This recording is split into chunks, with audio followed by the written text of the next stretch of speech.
What's up, everyone? Anthony Gallegos here alongside Mitch Dyer, and we just got done checking out Spec Ops The Line multiplayer.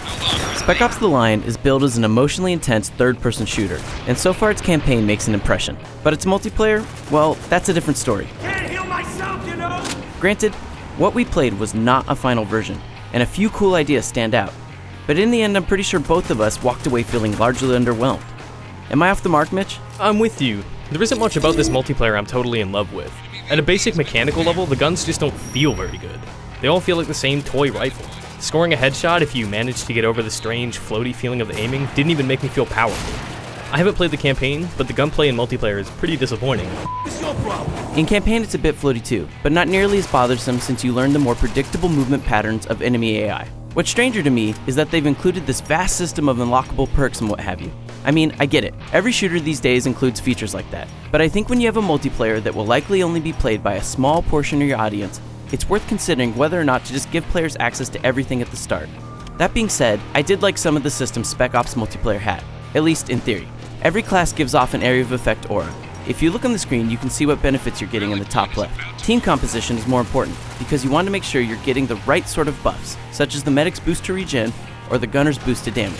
It also encourages you to stick close to one another, since the buffs have a limited range. Wait, what? It does? I didn't notice any buffs at all. I like that each faction has its own bonuses, where one team has a stat bonus the other one doesn't, like damage resistance while on a zipline and stuff like that. Yeah, I didn't think the buffs seemed to do all that much either. In general, I didn't think being on smaller 4-man teams resulted in more team play than any other shooter.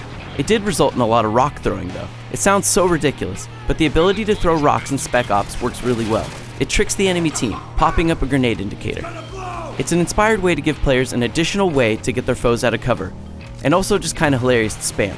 Most importantly, it feels like a tie-in for the campaign, placing you back in that desert combat setting. That environment comes into play a lot too, which is pretty interesting. Shooting sand barricades causes them to break and wash your opponents in sand, which makes them choke and leaves them vulnerable. But rewinding a second to the zipline, like that thing is really awesome, isn't it? I mean, it sucks that it leaves you so exposed and you can't do anything on it, but the lines make it super easy to cover a lot of ground.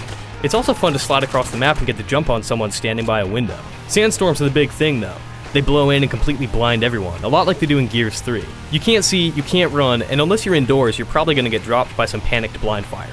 There's an equipable perk that lets you sprint in storms, but that was pretty much the only one I found useful. I think the perks tend to have a lot more subtle effects. I just never really perceived that they were making that much of a difference.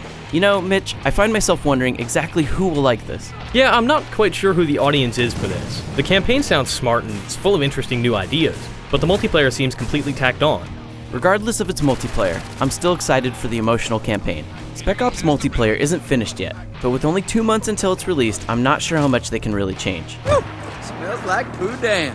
For more on Spec Ops The Line, go to IGN.com.